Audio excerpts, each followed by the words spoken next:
Do you remember those soul food recipes that once filled kitchens with warmth and laughter, but now only live in memory or scribbled notes in old cookbooks? Dishes that turned scraps into feasts, carrying families through hard times with nothing more than patience, love, and a cast iron pot. How did we let those flavors, once the heart of African American tables, fade into the background of convenience food and takeout menus? Today, we're bringing them back, one forgotten recipe at a time. Chitterlings, often shortened to chitlins, were once a familiar sight on the holiday table, particularly in African American homes across the South. They are, in their simplest description, the cleaned and slow-cooked intestines of a pig. That alone might make some modern stomachs turn, but for generations, chitlins carried with them the weight of history, survival, and family ritual. Their origin traces back to slavery, when the least desirable parts of the hog were given to the enslaved, who had to make do with scraps. What was meant as refuse became a dish of ingenuity. By the late 19th and 20th centuries, chitlins had become more than necessity. They were a holiday delicacy, a dish that carried deep cultural meaning, often served at Christmas or New Year's gatherings. Preparing chitlins was not for the faint of heart. They required hours of scrubbing, soaking, and rinsing to rid them of impurities before they could be boiled with onions, peppers, and vinegar. The smell was infamous, filling the entire house, lingering on clothes and curtains long after the pot was done simmering. But for many families, this was part of the ritual, part of the memory. The house alive with noise, elders teaching the younger ones how to clean the right way, everyone connected through this labor of love. In today's world, chitlins have fallen out of favor. Convenience culture doesn't have much patience for a dish that takes all day to clean and cook. And the smell alone has discouraged many from carrying on the tradition. Yet, they remain a powerful symbol of resilience, of how African Americans transformed unwanted cuts into a meal of pride. If bone broth can trend on TikTok, perhaps chitlins could one day return, rebranded not as scraps, but as heritage on a plate. Pig's feet. Pig's feet, once a humble staple of soul food cooking, have nearly vanished from the modern table. Known for their gelatin-rich texture and deep flavor, these cuts were once considered scraps, given little value by butchers and landowners.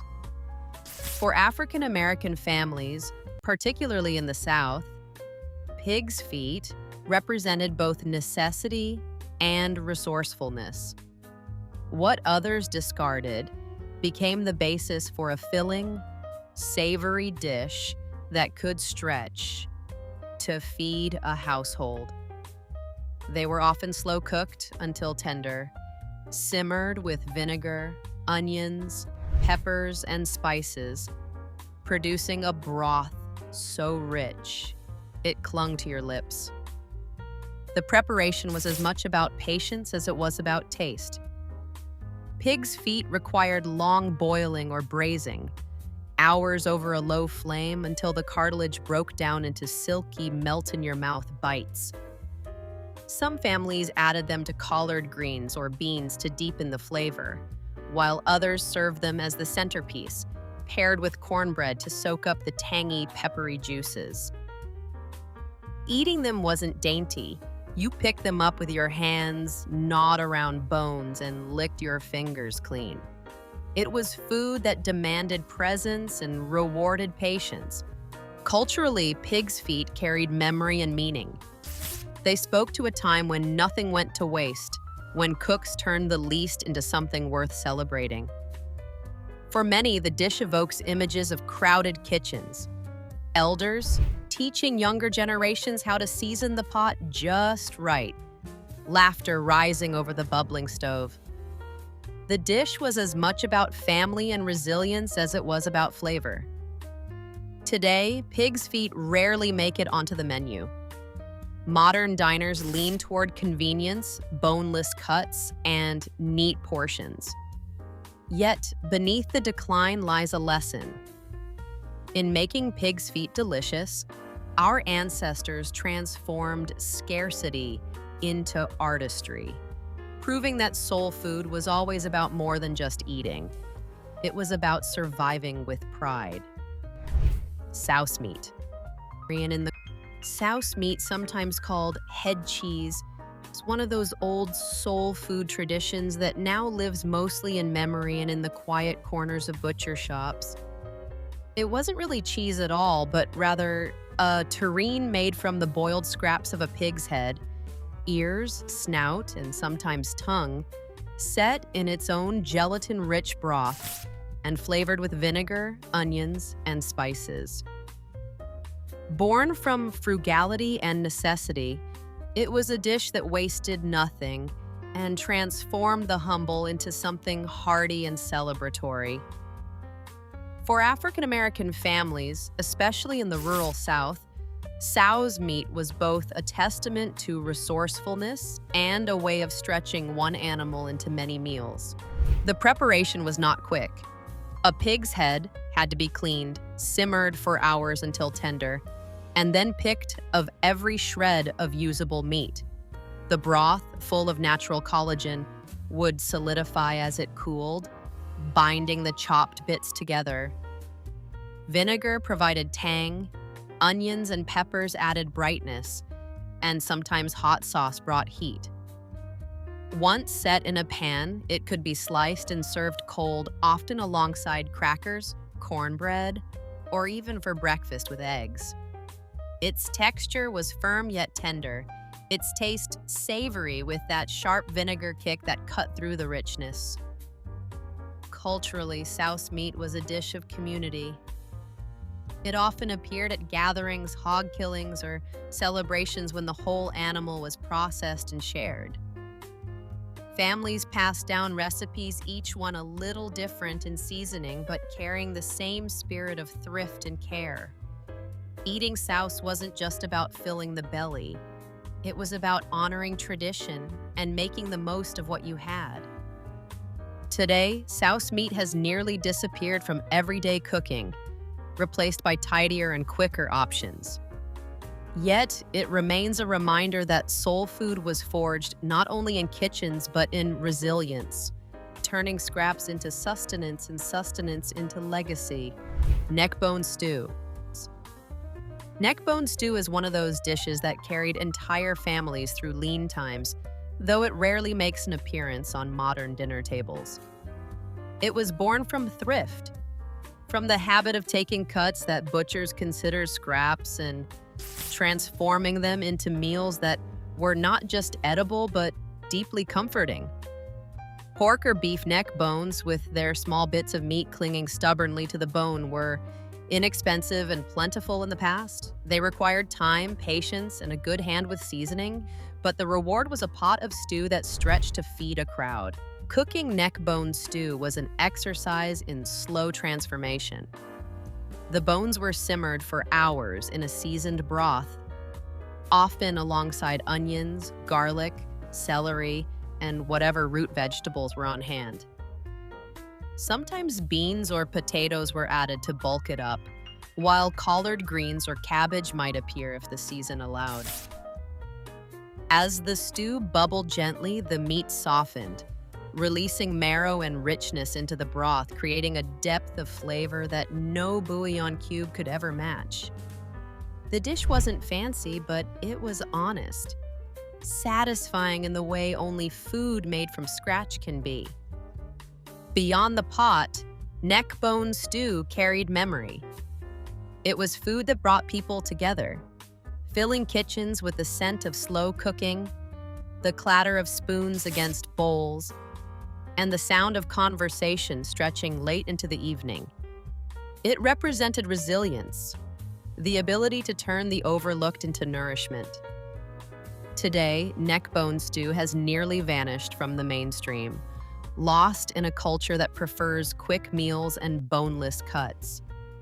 Yet it lingers as a reminder that some of the richest flavors come not from extravagance, but from patience, resourcefulness, and the willingness to cherish what others throw away. Ham hock and butter beans. Ham hock and butter beans once held a treasured place on the soul food table, the kind of dish that simmered slowly on the stove all afternoon, promising comfort long before it was ready to be served. At its heart, it was a pairing of the humblest ingredients.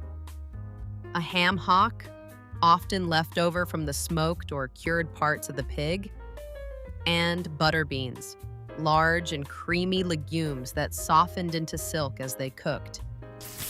What might have seemed simple or even meager was, in truth, a marriage of flavor and ingenuity, proof that frugality and richness could exist in the same pot. The preparation was straightforward but demanded time. The ham hock, with its skin, bone, and layers of meat and fat, was simmered until its smoky essence infused the broth. Butter beans were added to this seasoned liquid, absorbing both salt and depth as they softened. Onions, garlic, and a touch of pepper might join the pot, while some families finished it with a dash of vinegar or hot sauce for brightness. Served with cornbread, the dish was hearty enough to stand alone, yet flexible enough to stretch across multiple meals when times were lean. Culturally, ham hock and butter beans carried the soul of family kitchens. It was a dish that spoke of resourcefulness, a way to honor every part of the pig while turning beans into something memorable. The pot would often sit on the stove, ready for whoever wandered in hungry, embodying hospitality as much as sustenance. Today, the dish has become rare, edged out by convenience foods and faster cooking methods. But for those who remember, it lingers as a reminder that richness isn't always about extravagance. Sometimes it's found in a slow-simmered pot of beans and a single humble hock shared with love. Liver pudding/liver loaf. Liver pudding, sometimes called liver loaf, was once a breakfast table regular in many African American homes, though it has nearly disappeared from modern kitchens. At first glance, it might not sound appealing: pork liver combined with cornmeal, flour, onions, and spices, cooked down into a firm loaf or spread. Yet for generations, this dish was not only a way to make use of every part of the animal, but also a surprisingly flavorful source of nourishment during times when nothing could go to waste. The preparation required patience and care. Pork liver was simmered until tender, then finely ground or chopped, and mixed with a thick cornmeal base seasoned with sage, black pepper, and onion.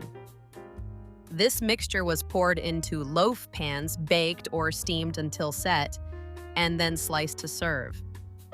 Some enjoyed it warm with eggs and grits, while others preferred it cold, sliced thin, and pan-fried until the edges crisped. Despite its frugality, the flavor was bold and hearty, earthy from the liver, but balanced with the savory bite of herbs and the sweetness of cornmeal. It was a dish that carried you through a long day's work. Beyond sustenance, liver pudding carried cultural weight. It represented thrift and ingenuity, a food born of necessity that became tradition. Families who made it often passed down recipes, each slightly different, but tied to the same principle: honoring what you had and making it stretch. To many elders, it tasted of childhood mornings, of kitchens bustling before school or church, of community gatherings where no one left hungry. Today, liver pudding is rarely seen outside specialty shops or southern diners, its reputation overshadowed by tidier, more familiar fare. Yet it stands as a testament to a time when resilience shaped the menu, and when even a humble loaf told the story of survival and pride. Hoe cakes. Hoe cakes are one of those dishes that tell a story long before the first bite. Born out of the resourcefulness of enslaved Africans and poor farmers, they were simple cornmeal cakes cooked over an open flame, often on the flat blade of a hoe, hence the name. At their core, hoe cakes were survival food, just cornmeal, water, a pinch of salt, and maybe a splash of fat if you had it. Yet despite their humble ingredients, they carried an unmistakable comfort, a reminder that even the simplest foods can hold immense cultural weight. Making hoe cakes was an act of ingenuity. In the fields, workers mixed up a quick batter and cooked it right on farming tools or hot stones, transforming what little they had into something filling. At home, cast iron skillets did the job, sizzling with oil as the cakes crisped up at the edges and turned golden. They were eaten plain, dipped in molasses, or paired with beans and greens, always adaptable to what was available. The texture sat somewhere between a pancake and cornbread, crisp on the outside, tender within, and endlessly versatile. For generations, hoe cakes weren't just food. They were memory. They recalled kitchens alive with the smell of cornmeal, children waiting at the table, and elders reminding everyone where the dish came from. They carried the legacy of resilience, of transforming the plainest ingredients into something sustaining and beloved. To many, they taste like history on the tongue, connecting present-day cooks to the ingenuity of ancestors who made do with what they had. Today, hoe cakes are rarely seen outside of Southern kitchens or historical reenactments. Pancakes and waffles dominate breakfast tables, while fast food has replaced slow skillet cooking. Yet hoe cakes remain a quiet reminder that heritage doesn't always arrive wrapped in abundance. It sometimes comes in the shape of a cornmeal cake crisped on iron, born of struggle, but remembered with pride. Crackling cornbread. Crackling cornbread is a dish that once defined comfort and thrift in Southern kitchens, yet it has nearly disappeared from the modern table. At its heart, it is cornbread enriched with pork cracklings, the crispy, rendered bits of pork skin and fat left behind after cooking down lard. What began as a way to stretch every ounce of the hog became a beloved treat, marrying the golden, crumbly texture of cornbread with the salty crunch of meat. For African American families in particular, it was a food of celebration and practicality, something you made when hog killing season came around and nothing was wasted. The preparation followed the same rhythm as any good cornbread. Cornmeal, a touch of flour, buttermilk, eggs, and baking soda or powder, all whisked together to form a batter. What set it apart were the cracklings folded in before baking. In a cast iron skillet, the batter rose and crisped at the edges while the cracklings sank and softened slightly, leaving pockets of smoky, savory flavor inside the bread.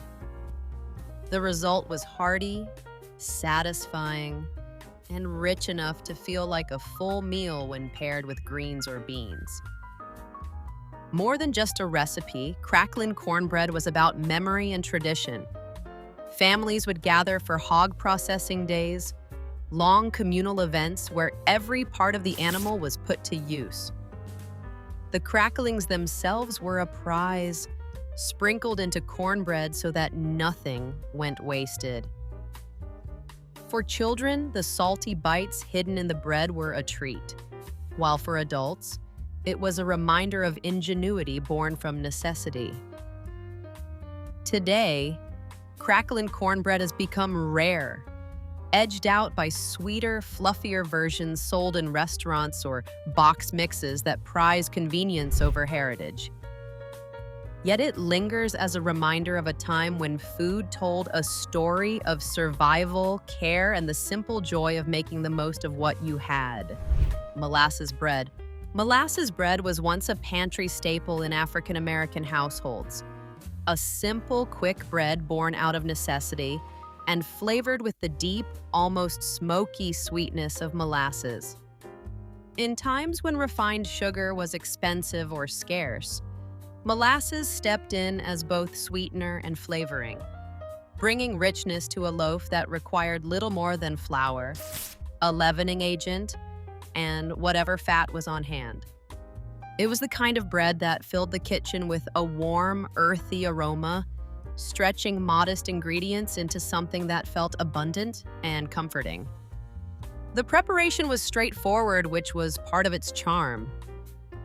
A mixture of flour and cornmeal formed the base, while molasses gave the bread its signature dark hue and complex taste.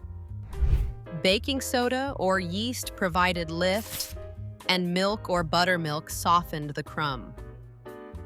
Some cooks stirred in spices like ginger or cinnamon when they had them, turning the bread into something closer to cake. Once baked, the loaf was dense but moist, with a sweetness that lingered, making it versatile enough to pair with stews, beans, or simply a pat of butter. It was practical food designed to last a few days and to be eaten at any meal. Beyond nourishment, molasses bread carried with it a sense of history and resilience. It recalled times when cooks had to stretch what little they had, transforming scarcity into satisfaction. For children, it often became an after-school snack, sliced and eaten plain, while adults might savor it with hot coffee or tea. Its flavor was bold, unmistakably tied to the land and the labor that produced it. Today, molasses bread has faded from everyday kitchens, overshadowed by supermarket loaves and sweeter, fluffier baked goods.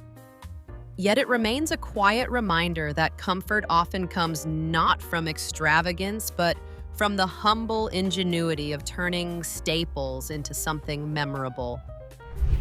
Sweet potato biscuits. Sweet potato biscuits were once a cherished staple in African American kitchens, a recipe that managed to be both practical and indulgent at the same time. They combine two of the South's most beloved ingredients, fluffy biscuits and sweet potatoes, into a single dish that carried both warmth and thrift. Sweet potatoes were inexpensive, easy to grow, and packed with nutrition, making them a reliable crop during times when families had to stretch every dollar. Folding them into biscuits not only stretched flour, but also infused the dough with natural sweetness, moisture, and a soft golden hue. Making sweet potato biscuits began with roasting or boiling the potatoes until tender, then mashing them smooth and blending them into a dough of flour, fat, and baking powder. Some cooks used buttermilk to lighten the texture, while others relied on lard or butter to give the biscuits a rich crumb. Rolled out and cut into rounds, the biscuits puffed as they baked, filling the kitchen with a warm, sweet aroma that hinted at both bread and dessert. They could be served at breakfast with syrup or jam, alongside savory dishes like fried chicken, or simply eaten hot out of the oven, steam still rising as butter melted into the cracks. These biscuits were more than food. They were memory. They recalled kitchens where elders taught younger hands how to knead the dough just enough but not too much, where sweet potatoes were peeled at the table while stories were told, and where meals stretched not only to feed hunger but to comfort the spirit. Today, sweet potato biscuits have nearly vanished from everyday tables, replaced by canned biscuits or sweeter baked goods. Yet they remain a reminder of resilience and creativity, a dish that turned a humble root into something that felt like pure celebration. Corn dodgers. Corn dodgers were once a familiar sight in African American kitchens and farmhouses across the South, a humble yet dependable food that fueled long days of labor. At their simplest, they were little more than cornmeal mixed with water or buttermilk, sometimes enriched with salt, fat, or eggs, if such luxuries were available. Shaped into small cakes and baked or fried, They emerged as firm, golden nuggets with crisp edges and dense, hearty centers. Though they lacked the fluff of biscuits or the sweetness of cornbread, they offered portability and staying power, making them a favorite for workers in the fields or travelers on the road. The beauty of corn dodgers lay in their adaptability. Some cooks pan-fried them in cast iron skillets, producing crunchy, almost cracker-like patties, while others baked them into chewy little loaves that could be dipped into stews or soups. They were simple, almost stark in their plainness, but when paired with beans, greens, or pot liquor, the nutrient-rich broth left from cooking greens, they became filling and deeply satisfying. For children, a Dodger eaten warm with molasses drizzled over it could feel like a treat, proof that even modest food could carry a touch of indulgence. Beyond their practicality, corn dodgers represented a way of life. They recalled an era when every bite of food had to count, when nothing was wasted and every recipe was built for both sustenance and efficiency. They carried the memory of kitchens that made the most of what was available, stretching a sack of cornmeal into days of nourishment. Today, corn dodgers have mostly disappeared, remembered more in history books than on dinner plates. Yet they remain a reminder of resilience and simplicity. A dish that proves survival food can still hold flavor, comfort, and meaning long after its time has passed. Hoppin' John. Hoppin' John is a dish that carries with it both legend and legacy, a humble combination of rice and peas that became a cornerstone of African American cooking in the South. Its roots trace back to West Africa, where rice and bean dishes were everyday staples, and enslaved Africans carried this culinary memory across the Atlantic. In the low country of South Carolina and Georgia, field peas, often black-eyed peas, were paired with rice, simmered with a bit of pork for flavor, and transformed into something more than the sum of its parts. It was food of survival, but also food of identity, bridging cultures in a single pot. The preparation was straightforward, but full of flavor. Dried peas were soaked and simmered with onions, peppers, and smoked pork, usually bacon or a ham hock, until tender. Rice was added to the pot, absorbing the seasoned broth and creating a dish that was filling, comforting, and fragrant. Hoppin' John was often served with collard greens and cornbread, especially on New Year's Day, when eating it was said to bring prosperity for the year ahead. The peas symbolizing coins, the greens representing paper money, and the cornbread standing in for gold. Beyond its practicality, Hoppin' John became a dish of community and ritual. Families gathered around steaming bowls, elders telling stories of why the tradition mattered, children rolling their eyes but eating anyway, just in case the superstition held true. It was a dish that stretched meager ingredients into something celebratory, transforming necessity into heritage. Today, Hoppin' John still appears here and there, mostly around the new year, but it is rarely the everyday staple it once was. Replaced by faster meals and flashier dishes, it now lingers more in memory than practice. Still, every bite whispers of history, resilience, and the power of a shared table. Cowpeas with fatback. Cowpeas with fatback was once a defining dish of Southern kitchens, particularly in African American households where thrift and creativity were the guiding principles of every meal. Cowpeas, a legume related to the black-eyed pea, were hardy, easy to grow, and packed with protein. They thrived in poor soil and could withstand the relentless southern sun, making them a reliable crop for families who needed sustenance from their gardens. Paired with fatback, the salted, cured strip of pork fat often considered a scrap by butchers, the result was a dish that was both deeply nourishing and unmistakably flavorful. Cooking cow peas with fatback was a slow and deliberate process. The fatback, sometimes scored or diced, was rendered in a pot until its salty, smoky essence infused the broth. The peas, dried or fresh depending on the season, were simmered in this seasoned liquid along with onions or peppers if they were available.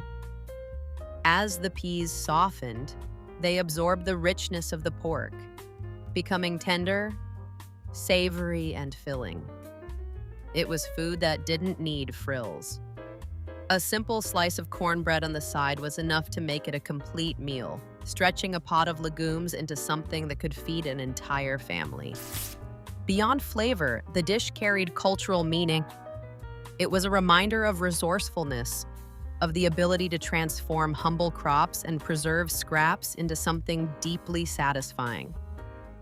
Families remembered long afternoons when the pot bubbled gently on the stove while children played outside, and supper was guaranteed no matter how lean the pantry looked. It was sustenance tied to memory, survival tied to flavor. Today, cow peas with fatback has largely vanished from daily cooking, overshadowed by faster, neater, and less salty fare. Yet, it remains a quiet emblem of resilience, a dish that proves even the humblest foods can be rich with history. Red bean cakes. Red bean cakes were once a clever and comforting way to stretch humble ingredients into something that felt both filling and satisfying. In African American kitchens of the past, nothing went to waste, and dried beans were often the backbone of meals. When pots of red beans were cooked down until soft, any leftovers could be mashed, seasoned, and transformed into patties. Shaped into cakes and fried in a cast iron skillet, they emerged crisp on the outside, tender on the inside, and infused with the smoky and spicy flavors that made them far more than just a way to use scraps. The preparation was deceptively simple. Cooked red beans were mashed and mixed with flour, cornmeal, or breadcrumbs to bind them together. Onions, garlic, and peppers were often stirred in for depth, while bits of pork fat or bacon grease could be added for richness if they were available. Formed into small patties, the cakes were fried until golden, filling the kitchen with the irresistible aroma of beans and spice sizzling in hot oil. Eaten hot, they were hearty enough to serve as the main part of a meal, but they also paired beautifully with rice, greens, or cornbread. What made red bean cakes memorable wasn't only their flavor, but their role in family life. They were the kind of dish that turned a pot of beans into something new, proof that creativity was just as important as thrift in the kitchen. For children, they were sometimes the burger of the table, a familiar shape with a taste all its own.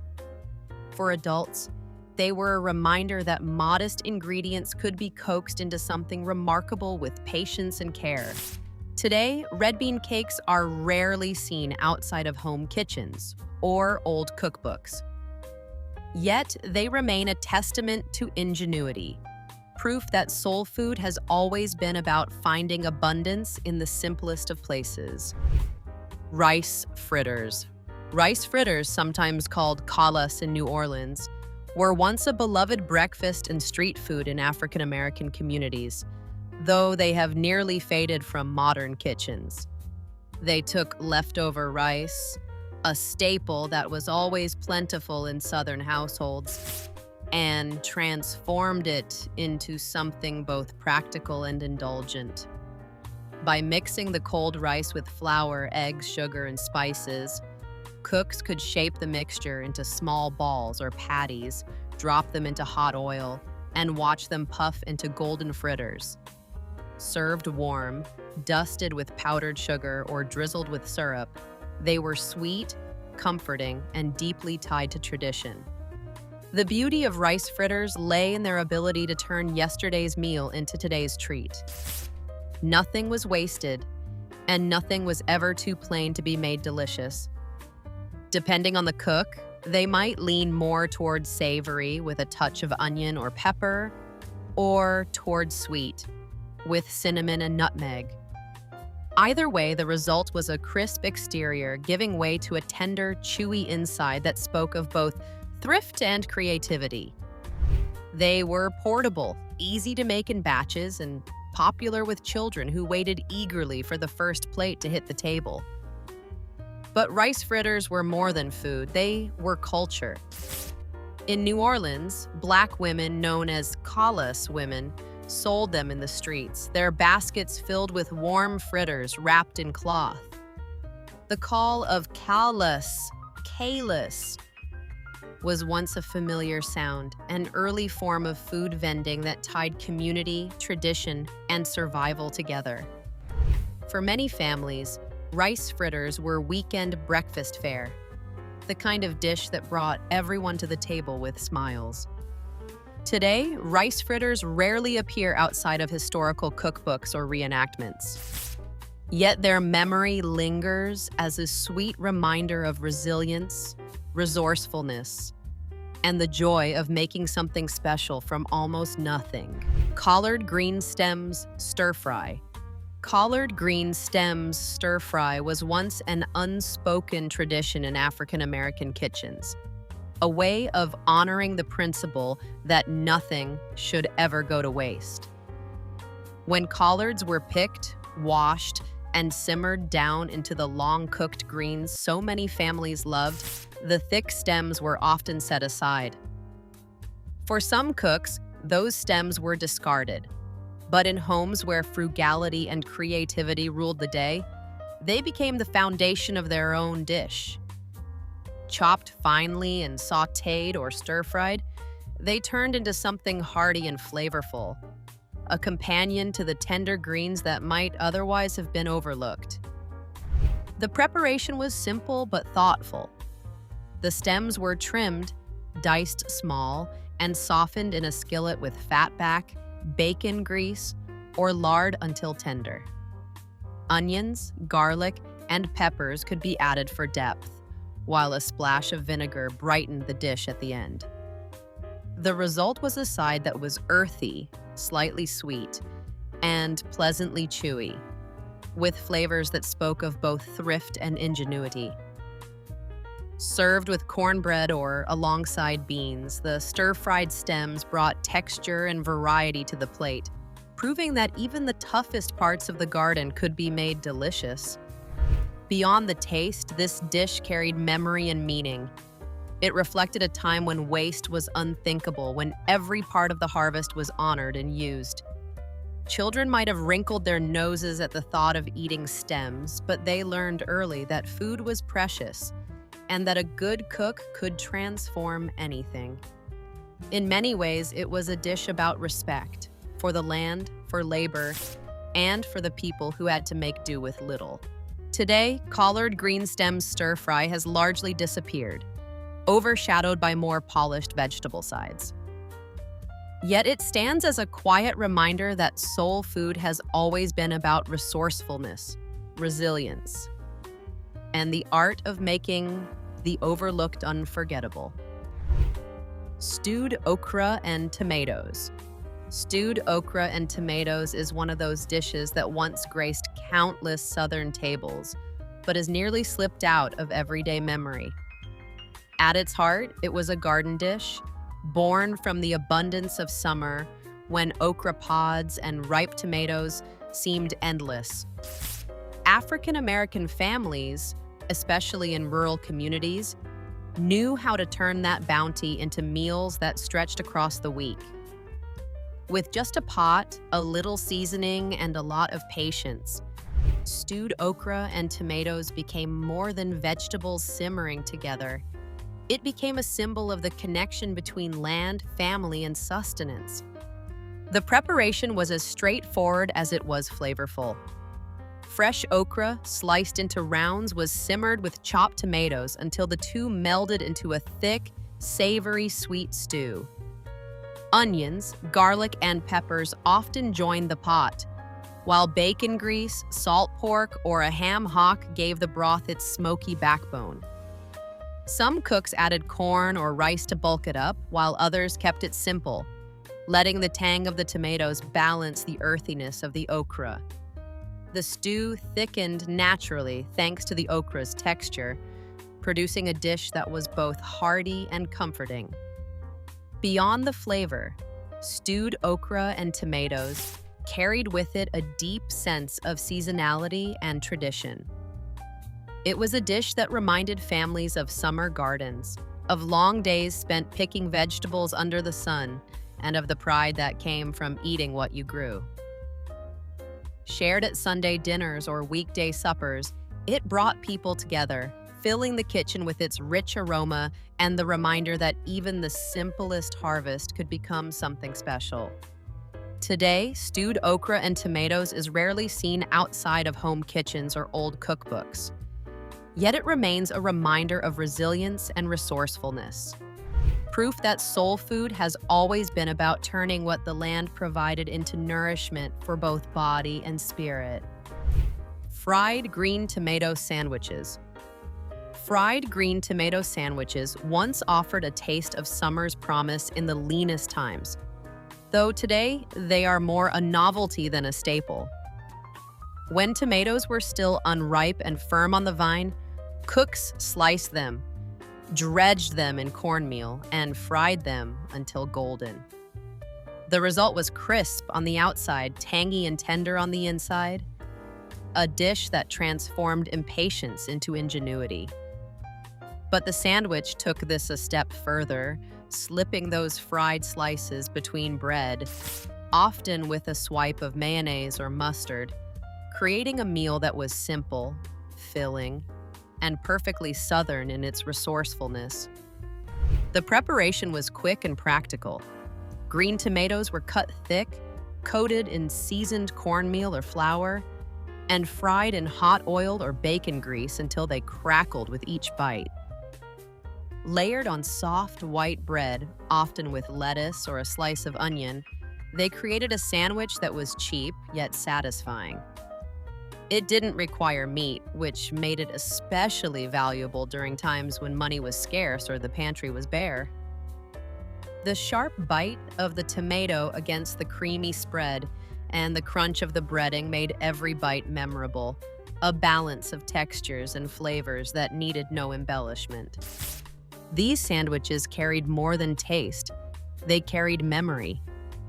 For many families, they were tied to late summers when gardens overflowed with produce and nothing was allowed to go to waste.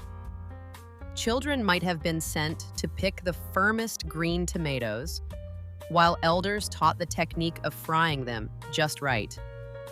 They became a bridge between generations, food born of necessity that turned into tradition. Today, fried green tomato sandwiches are rarely found outside of diners or nostalgic kitchens.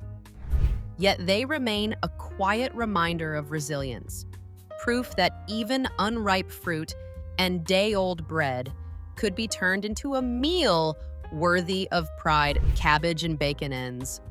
Cabbage and bacon ends was once the kind of dish that quietly held families together, a pot of comfort that required little money but rewarded patience and care. Cabbage was cheap, hearty, and filling, and bacon ends, those small, irregular trimmings left behind after slicing neater cuts, were often the most affordable way to bring smoky, savory richness into a meal. Together, they created a dish that could stand on its own or accompany beans, cornbread, or potatoes, turning the simplest of kitchens into a place of abundance. The preparation followed a familiar rhythm.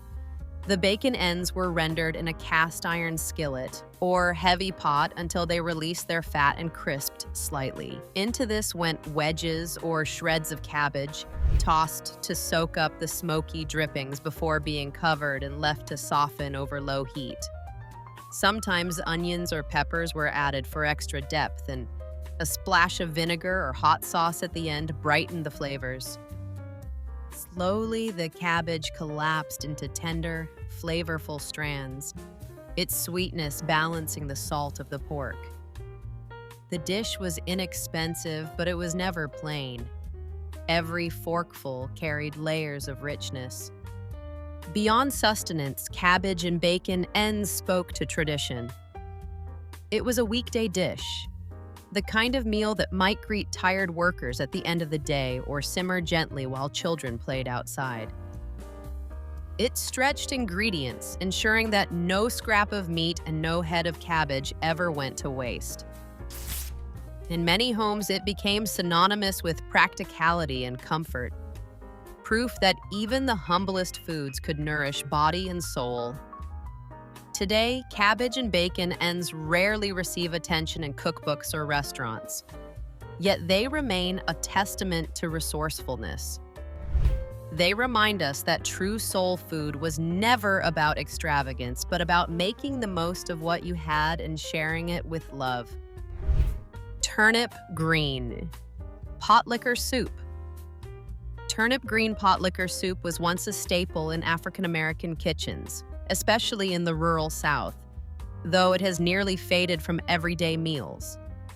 Pot liquor, the rich, nutrient-packed broth left behind after simmering greens like turnip or collard, was considered far too valuable to throw away. It held the essence of the greens, the smoke of the ham hock or fatback, and the seasonings that flavored the pot. In times when food was scarce, that broth became the foundation of a soup that could stretch into a full meal, proving that nothing in the kitchen was ever wasted. The preparation was simple but clever. After greens were cooked low and slow with pork, onions, and a touch of pepper, the leftover broth was saved. Into this flavorful liquid went beans, potatoes, or cornmeal dumplings, transforming what looked like scraps into a hearty dish. Sometimes chopped turnip roots or whatever vegetables were available were added to bulk it up. The result was a savory, smoky soup with a depth of flavor that no bouillon could match. Served with cornbread, often crumbled directly into the bowl, it filled stomachs and warmed spirits, especially during lean seasons. Pot liquor soup carried with it not only nourishment, but also symbolism. It reflected resilience and resourcefulness, the belief that every drop of flavor mattered, and that nothing should be discarded when families work so hard for their food. For many, it evoked memories of kitchens where elders insisted on saving the broth, teaching younger generations to honor the work behind each meal. It was a dish that connected people to land, labor, and legacy. Today, pot liquor soup is rarely seen outside of history books or family stories. Yet it stands as a quiet reminder of the creativity that defined soul food, a dish that turned leftover broth into survival, comfort, and tradition all in one bowl. Fried catfish roe.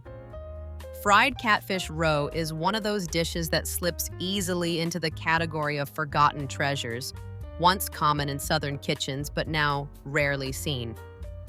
Roe, the egg sacs of the catfish, was considered a delicacy by those who knew how to handle it. In African American households, especially along rivers and in fishing communities, nothing from the day's catch went to waste.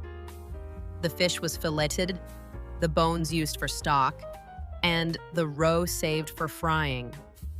What might seem unusual to modern palates was, for earlier generations, a prized seasonal treat that spoke to both thrift and celebration.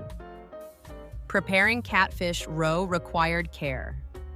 The sacks were gently rinsed, dusted in cornmeal or flour, and fried in hot oil or bacon grease until crisp on the outside but tender within. The flavor was rich, a little briny, with a texture that balanced creaminess against the crunch of its coating. Some compared it to eating the heart of the fish itself, intense, earthy, and undeniably satisfying. Served hot, often with grits or hush puppies, fried catfish roe was more than just a side dish. It was an event, tied to the rhythms of fishing seasons and the community gatherings they inspired. For many, the memory of fried roe is tied to family fishing trips or backyard fish fries, where the sound of sizzling oil mingled with laughter and storytelling.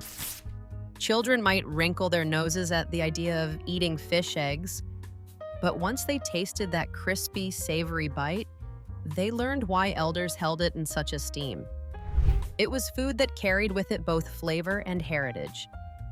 Today, fried catfish roe has largely disappeared from restaurants and home kitchens alike, edged out by tidier cuts and convenience foods. Yet it remains a quiet reminder of a time when every part of the catch was valued, and when even the most overlooked pieces could become the centerpiece of a meal shared in love and memory. Turkey neck gumbo. Turkey neck gumbo is one of those dishes that embodies both thrift and abundance, a pot that could stretch simple ingredients into something rich enough to feed a crowd. Long before gumbo became a restaurant staple loaded with shrimp, sausage, and chicken, it was often made with whatever was available, and turkey necks, cheap, bony, and full of flavor, were a common choice. For African American families in Louisiana and the Gulf South, this version of gumbo wasn't just about using what you had. It was about coaxing flavor out of the overlooked, turning scraps into a dish layered with depth and history. The process began with a roux, that slow-stirred mixture of flour and fat cooked until it reached the deep brown color that gives gumbo its soul. Into this went the holy trinity of onion, celery, and bell pepper, sizzling and fragrant. Turkey necks, often smoked, were added to the pot, their marrow and meat lending a richness that only hours of simmering could achieve. Okra or filet powder thickened the broth, while seasonings of garlic, cayenne, and bay leaf wove heat and complexity through the stew. By the time it was ladled over rice, the gumbo was hearty, smoky, and irresistible, with tender meat falling away from the bones. Turkey neck gumbo was more than a meal. It was community. It fed large families and neighbors who might drop by, its pot always stretching to serve one more bowl. It carried the spirit of gathering, of resilience, and of honoring the food traditions passed down through generations. Today, turkey neck gumbo has faded behind flashier versions filled with seafood or expensive cuts, but it remains a reminder of gumbo's roots. It proves that the magic of this dish has never been about luxury, but about making the most of what you have and turning it into something unforgettable. Stewed rabbit. Stewed rabbit was once a familiar dish in African American kitchens, especially in rural communities where hunting was part of survival. Rabbits were plentiful, lean, and free to those willing to catch them, making them an important source of protein when store-bought meat was out of reach. For many families, the arrival of a fresh rabbit meant the promise of a hearty stew, one that transformed a humble game animal into a meal that felt both rustic and comforting. Though it has nearly disappeared from modern tables, stewed rabbit once stood as proof of how resourcefulness and tradition could shape a cuisine. The preparation was straightforward but demanded time. After cleaning and jointing the rabbit into manageable pieces, the meat was seasoned, sometimes dredged lightly in flour, and browned in a cast iron pot to build flavor. Onions, celery, and carrots were often added, followed by potatoes or beans, depending on what was on hand. The rabbit simmered slowly in broth or water, often flavored with herbs, garlic, and occasionally a splash of vinegar or wine to tenderize the lean meat. Hours of gentle cooking coaxed tenderness from the rabbit, creating a stew rich with earthy flavors and nourishing depth. Beyond sustenance, stewed rabbit carried cultural meaning. It was tied to the land, to the tradition of hunting and gathering that stretched back through generations.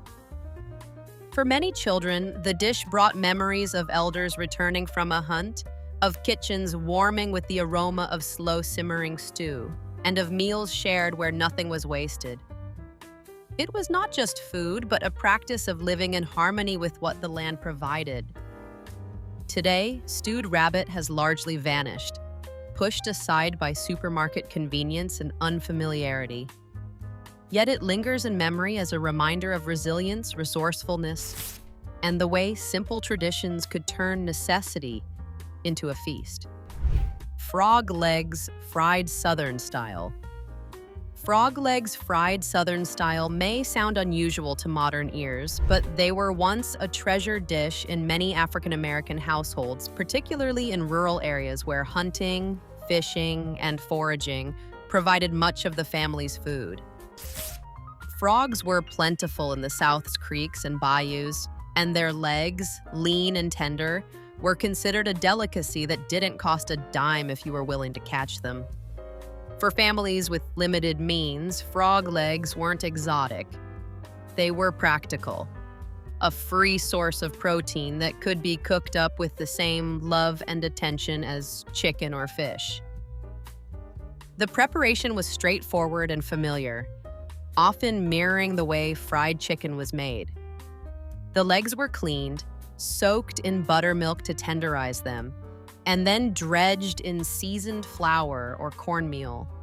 Cast iron skillets filled with hot oil or bacon grease turned them golden brown, the coating crisping to perfection while the meat inside remained moist and delicate. The flavor of frog legs was often described as a cross between chicken and fish, mild enough to take on whatever seasoning was used, but with a texture all their own. Served hot with cornbread or hush puppies, they were a dish that celebrated both skill and abundance. Culturally, frog legs carried with them the memory of self-sufficiency, of learning to live from the land and water. They were tied to summer nights when families gathered by the river and children watched elders turn the day's catch into dinner. The sizzling of the skillet, the laughter of family, and the satisfaction of a meal earned through effort made them more than just food. Today, fried frog legs are a rarity, often relegated to specialty restaurants or dismissed as a curiosity. Yet they remain a reminder of resilience and creativity, a dish that turned the overlooked into something both delicious and unforgettable. Vinegar pie. Vinegar pie is one of those desserts that speaks to the ingenuity of earlier generations, a reminder that sweetness could be conjured even when pantries looked bare. Popular during the lean years of the 19th and early 20th centuries, especially in African American households where money was tight and ingredients were precious, vinegar pie was sometimes called a make-do dessert. When lemons were too expensive or unavailable, cooks turned to a splash of vinegar to mimic that tart brightness. The result was a custard-like filling that was both tangy and sweet, tucked into a simple crust and baked until set. The preparation was surprisingly straightforward.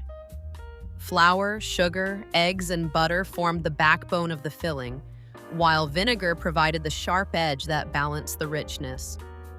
Whisked together and poured into a pastry shell, the mixture baked into a pie that was silky yet sturdy, with a flavor that could fool some into thinking it was citrus-based. Spices like nutmeg or cinnamon were often added when available, turning necessity into something that tasted intentional and comforting. Beyond its flavor, vinegar pie carried cultural meaning. It represented resilience, the ability to make something indulgent from the humblest of ingredients. For children, it might have been the rare treat at the end of a week when sweets were scarce, while for adults, it was a quiet triumph, a way of placing dessert on the table no matter the circumstances. Kitchens that produced vinegar pie were not ones of plenty, but they were full of determination and love. Today, vinegar pie has largely vanished, overshadowed by richer, flashier desserts. Yet it remains a testament to creativity in the face of scarcity. Each slice tells the story of people who refuse to let hard times strip away the sweetness of life, even if it came from a splash of vinegar. Persimmon pudding. Persimmon pudding is one of those desserts that feels like a piece of the past, tied to seasons, harvests, and traditions that rarely appear in today's kitchens. In African American households, particularly in rural areas where wild persimmon trees were common, the fall harvest brought a chance to transform the small, orange fruit into something special. Persimmons had to be perfectly ripe, so soft they nearly melted in your hands before they were edible. Once gathered, they became the base for a dessert that was rich, dark, and deeply comforting. Persimmon pudding was never just a sweet. It was a celebration of nature's timing and a reminder that patience yields reward. The preparation was simple yet precise. The ripe pulp was scooped from the fruit, strained to remove seeds and skin, then folded into a batter of flour, sugar, eggs, milk, and spices like nutmeg, cinnamon, or cloves. Sometimes a splash of molasses deepened the flavor, while butter lent richness. Poured into a pan, the mixture baked slowly until it set into a dense, almost cake-like pudding with a caramelized crust. The flavor was earthy and sweet, a balance of fruit and spice that warmed the palate. Served plain with cream or with a drizzle of syrup, it was both humble and decadent in its own way. Beyond the recipe itself, persimmon pudding was about memory and tradition.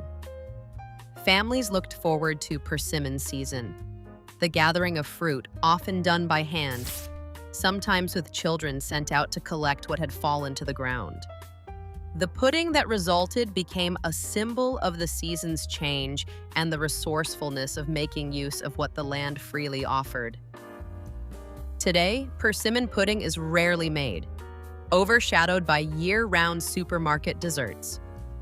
Yet it remains a reminder of seasonal living, of patience, and of turning nature's fleeting gifts into something lasting and sweet. Peanut soup. Peanut soup is a dish that carries both African roots and Southern tradition, once common in African American kitchens, but now largely forgotten outside of a few regional pockets. Groundnuts, or peanuts, were brought from West Africa and quickly became a staple in the American South, thriving in the soil and weaving their way into countless dishes. Peanut soup was one of the most direct connections to those African culinary traditions, a dish that combined thrift with nourishment, managing to be hearty, comforting, and deeply flavorful with just a handful of ingredients. The preparation was deceptively simple. Peanuts were roasted, ground, or mashed into a paste, then stirred into a broth made from water or stock. Onions, garlic, and sometimes celery added depth, while a ham hock or chicken bones could be simmered alongside for richness.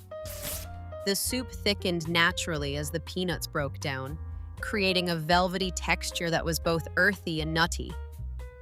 Seasonings varied from household to household. Some cooks leaned towards savory with cayenne and black pepper, while others brightened the pot with a splash of vinegar or tomatoes. Served with cornbread or rice, peanut soup could easily stretch to feed a family, transforming a few cents worth of legumes into a satisfying meal. Beyond its practicality, peanut soup carried cultural memory. It was a taste that echoed across oceans, a reminder of African culinary traditions preserved through adaptation. For many families, it was a dish of comfort on cold nights, one that filled the kitchen with warmth and the air with a rich, nutty aroma. It connected generations, linking the ingenuity of enslaved cooks with the resourcefulness of later households who carried on the tradition. Today, peanut soup is rare, overshadowed by more familiar stews and broths. Yet it remains a dish that speaks quietly of resilience, heritage, and the way a simple peanut can carry centuries of history in every spoonful. Molasses pull candy. Molasses pull candy is one of those old-fashioned sweets that feels almost mythical today. A memory of times when store-bought candy was a luxury and families made their own treats at home. It was a candy born of simplicity and patience, relying on just molasses, sugar, and butter, with perhaps a pinch of baking soda to lighten the texture. For African American families, particularly in rural communities, it was both dessert and entertainment, a chance for children and adults alike to gather around the kitchen, hands greased with butter, pulling and stretching the glossy ropes of candy until they cooled into chewy strands. The process was equal parts cooking and ritual. Molasses and sugar were boiled down in a heavy pot until the mixture reached the hardball stage, the point where a drop in cold water formed a firm, pliable ball. Once poured onto a buttered surface and cooled slightly, the candy was pulled repeatedly, folded over itself, and stretched until it lightened in color and developed a smooth, shiny texture. This part was often communal, with several pairs of hands working together, laughing and occasionally burning fingers on the hot sugar. When finished, the candy hardened into ropes or bite-sized pieces, sweet, chewy, and just a little smoky from the molasses. More than just a confection, molasses pull candy carried cultural weight. It was a treat that transformed ordinary evenings into special occasions, a reminder that joy could be created with the simplest of ingredients. For children, it was a thrill to be part of the candy pulling process, while for adults, it was an expression of thrift and creativity in a world with few luxuries. Today, molasses pull. Candy is nearly forgotten, replaced by store aisles overflowing with packaged sweets. Yet it remains a symbol of togetherness and resilience, proof that sweetness was always within reach when shared hands turned necessity into celebration. Tea cakes. Tea cakes are one of those desserts that live in memory as much as in taste. A simple cookie-like treat that once filled African American kitchens with warmth and sweetness. Despite their name, tea cakes were rarely served with tea. Instead, they were the everyday dessert of choice. A humble indulgence made from pantry staples like flour, sugar, butter, and eggs. What set them apart was their subtle flavoring, vanilla, nutmeg, or lemon zest when available, that transformed a plain dough into something fragrant and comforting. They were soft rather than crisp, closer to a tender biscuit than a modern cookie, and they carried the flavor of home more than anything extravagant. The preparation was straightforward, the kind of recipe that could be committed to memory and passed down without need for written instruction. Dough was mixed, rolled, and cut into rounds before baking until just golden at the edges. They were not overly sweet, which made them versatile. Eaten warm with milk, tucked into lunch pails for children, or shared at church gatherings and community socials. Their simplicity made them accessible to families with limited resources, but their presence always felt like a small celebration, proof that dessert didn't require luxury. Beyond the recipe itself, tea cakes held cultural significance.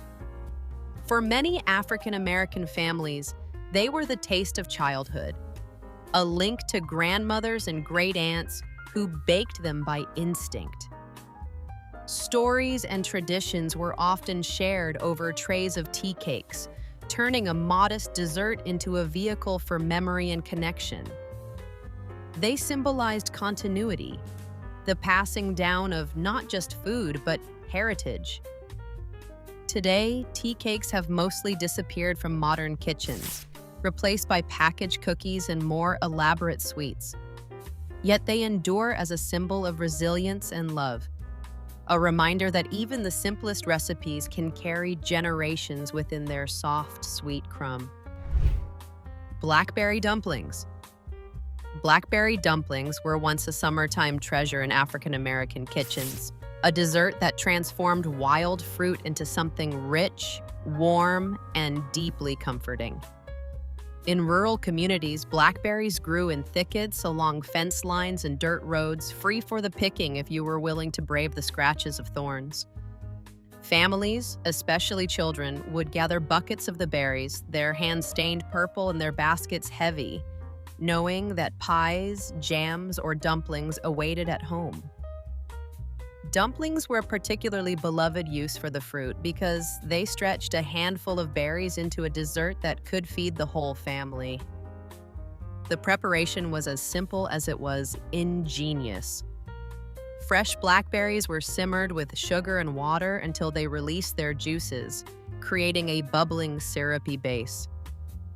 Into this, spoonfuls of soft biscuit dough were dropped, the batter puffing and steaming as it cooked atop the fruit.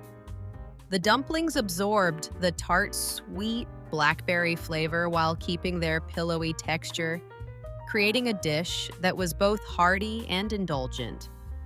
Served warm, often with a drizzle of cream or a scoop of ice cream if such luxuries were available, blackberry dumplings felt like pure celebration at the end of a long summer day. More than their taste, blackberry dumplings carried with them memory and tradition.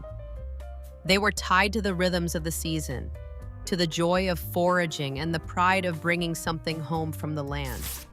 For children, the dish was a reward for scratched arms and full baskets, while for adults, it was a way to turn nature's fleeting gift into a shared feast. Today, blackberry dumplings are rarely made, overshadowed by quicker, store-bought desserts. Yet they endure as a reminder of simpler times, when sweet rewards came from patience, effort, and the shared joy of eating what you gathered with your own hands. And there you have it, 30 soul food recipes that once filled kitchens with love, laughter, and the smell of something simmering on the stove, but now mostly live in memory. These dishes may be rare today, but they carry stories of resilience, family, and creativity that deserve to be remembered. If any of them brought back memories or made you hungry, be sure to like this video. Share it with someone who loves a good dose of history with their food, and don't forget to subscribe for more. The past still has flavor, and you won't want to miss the next bite.